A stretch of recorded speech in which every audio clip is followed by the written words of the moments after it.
say you're sorry.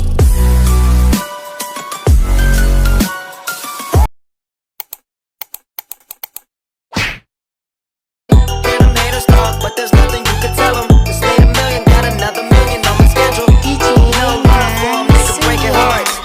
No keys, push to start. Yeah, you know what it is. Everything I do it big. Yeah, screaming that's nothing. When I pulled on the lot, that's nothing. I feel my town when you see me, you know everything. Black and yellow, black and yellow, black and yellow, black and yellow. I put it down from the whip to my diamonds, I'm in black and yellow, black and yellow, black and yellow.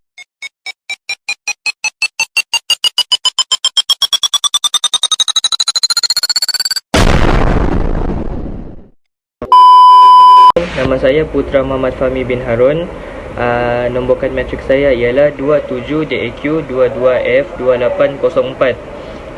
Saya dari kumpulan 1. Kumpulan kami menternak ikan keli ataupun nama saintifiknya ialah Clarias garipinus.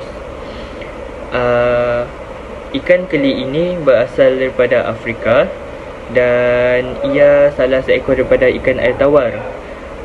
Kami menternak ikan keli ini menggunakan sistem tank dan kami menternak di hatchery Politeknik Sandakan Sabah.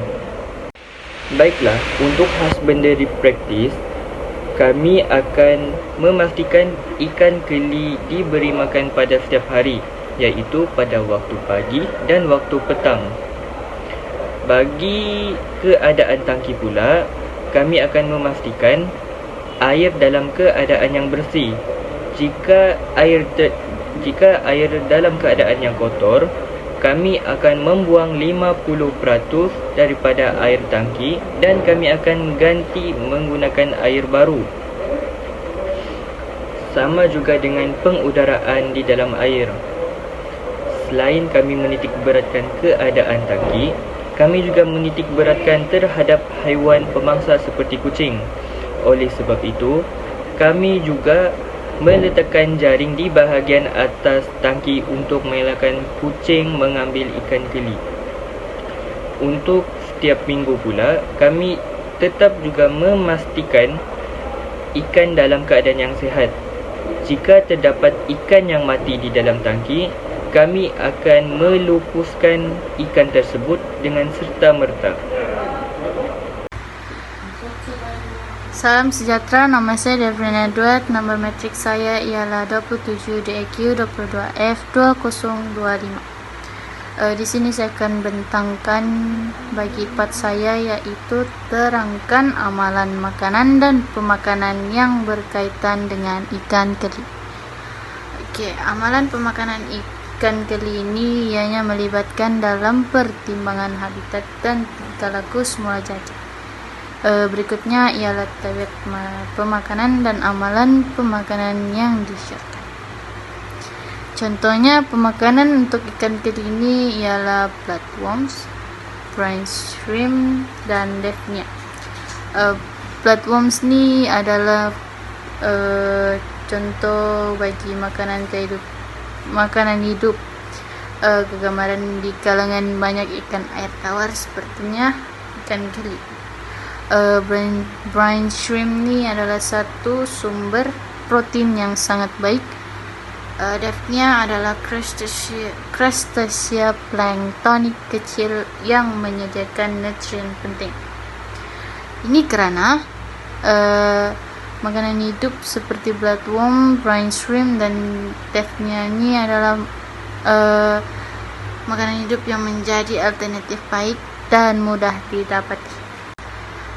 Selain itu, makanan bagi ikan keli ini juga adalah sayur-sayuran seperti bayam ataupun zucchini juga boleh digunakan, kerana sayur-sayuran seperti ini memberikan nutrien tambahan dan bahan tumbuhan yang mereka makan di alam liar. Selain itu, saya juga akan terangkan bagi jadual pemakanan bagi ikan keli. Ikan keli ini dia perlu diberi makan dalam sekali atau 2 kali dalam sehari, kerana untuk memastikan yang ikan keli ini dia tidak diberi makan secara berlebihan. Sekiranya ikan keli ini dibagi makan terlalu banyak,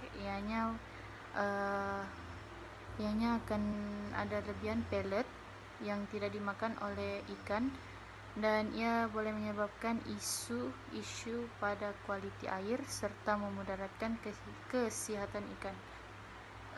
Selain itu juga kuantiti bagi menyediakan makanan sebanyak yang boleh, karena mereka makan dalam beberapa minit.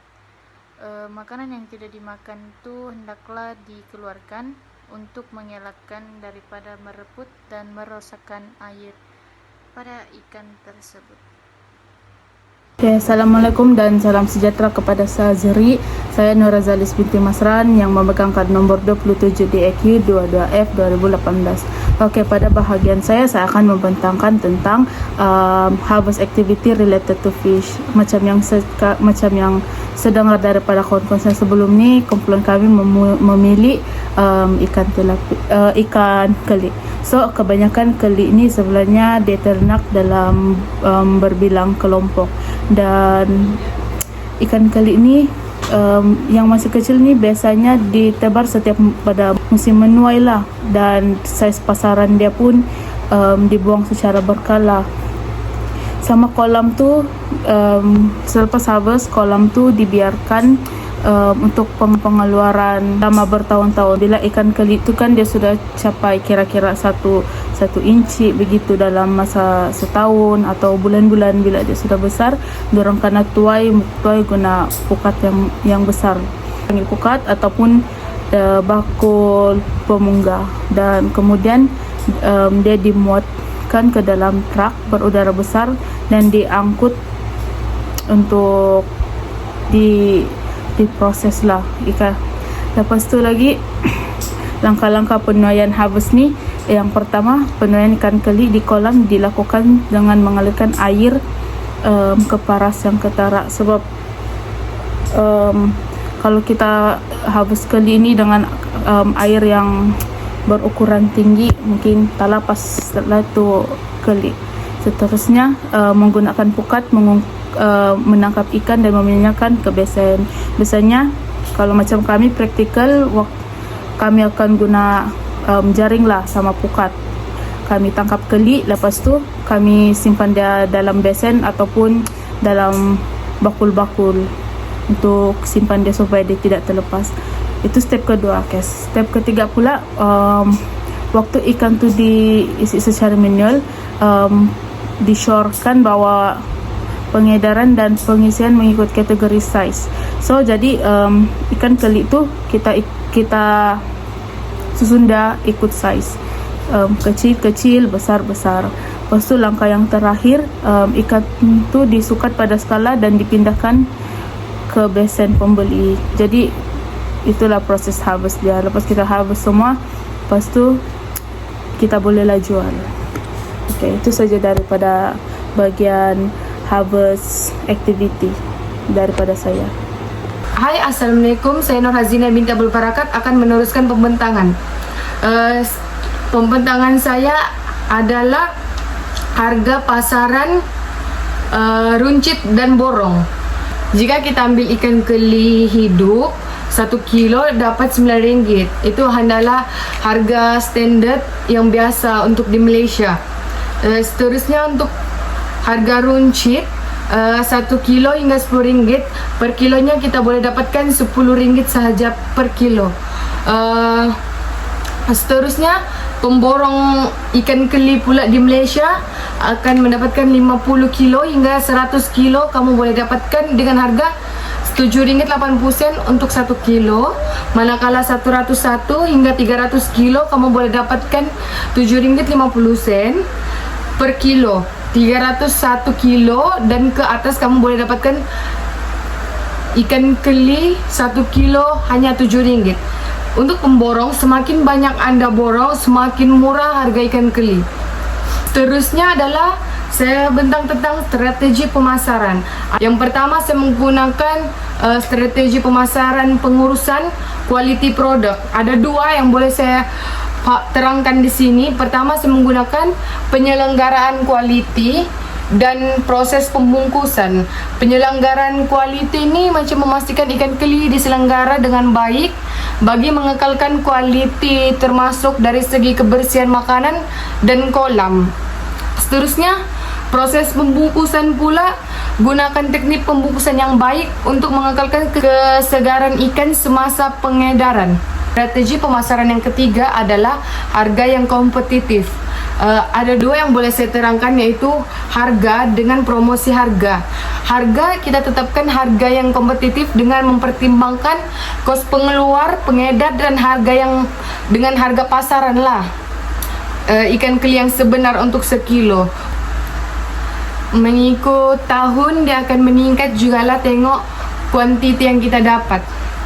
Oke, seterusnya promosi harga. Promosi harga nih macam tawarkan diskon atau package penggabungan untuk menarik lebih ramai orang lah.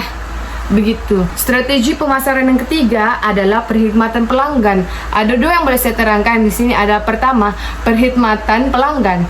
Yang kedua, maklum balas pengguna. Perkhidmatan pelanggan menyediakan perkhidmatan pelanggan yang baik, termasuk perkhidmatan selepas jualan dan respon pantas kepada aduan atau soalan pengguna. Lepas tu maklum balas pengguna, terima input pelanggan untuk peningkatan jualan atau penambahbaikan jualan lah. Okey. Dengan mengikuti strategi yang saya nyatakan tadi, pengeluaran ikan keli boleh meningkatkan jualan dan meluaskan lagi pasaran kita. Itu saja pembentangan saya. Sekian dan terima kasih. Terusnya pada bagian saya juga akan membentang pasal target market ikan keli di Malaysia. Jadi sasaran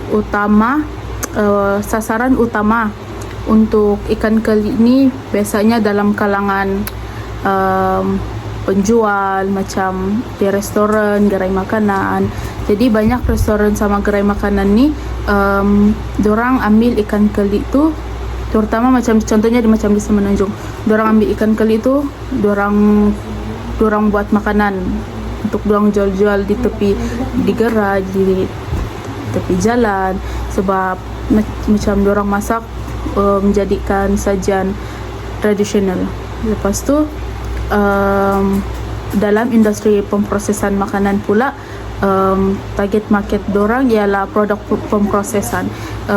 Ikan keli ini dorang jadikan macam pelbagai bentuk, macam filet, macam keropok, ikan salai, dalam ikan dalam tin. Lepas tu seterusnya pasaran global. Ikan keli di Malaysia ni dia berpotensi juga akan ekspor ke negara-negara lain, macam negara-negara besar seperti Amerika, seperti negara-negara besar lah yang ada sektor aquaculture dan perikanan yang memang terkenal. Seterusnya yang akhir dalam sektor perikanan dan aquaculture ni, penternak ikan. Penternak ikan ni dia berfokuskan kepada penternakan ikan keli sebab dia mempunyai permintaan kadar yang tinggi dan pertumbuhan yang cepat. Seterusnya pembekal dan pemborong. Mereka ni terlibat dalam rantaian bekalan makanan dari kecil sampailah ikan keli itu besar. Lepas tu waktu dia sudah besar barulah dorang jual ikan keli itu. Ya, itu saja daripada saya. Sebagai kesimpulan, fasa pengeluaran grow-out adalah komponen kritikal aquaculture yang merangkumi tempo di mana organisme juvana dinaikkan ke saiz pasaran.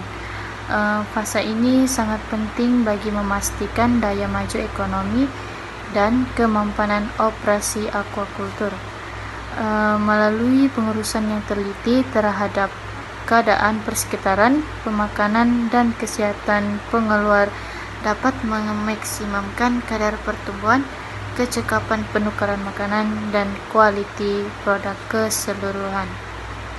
Itu sahaja daripada saya. Sekian, terima kasih.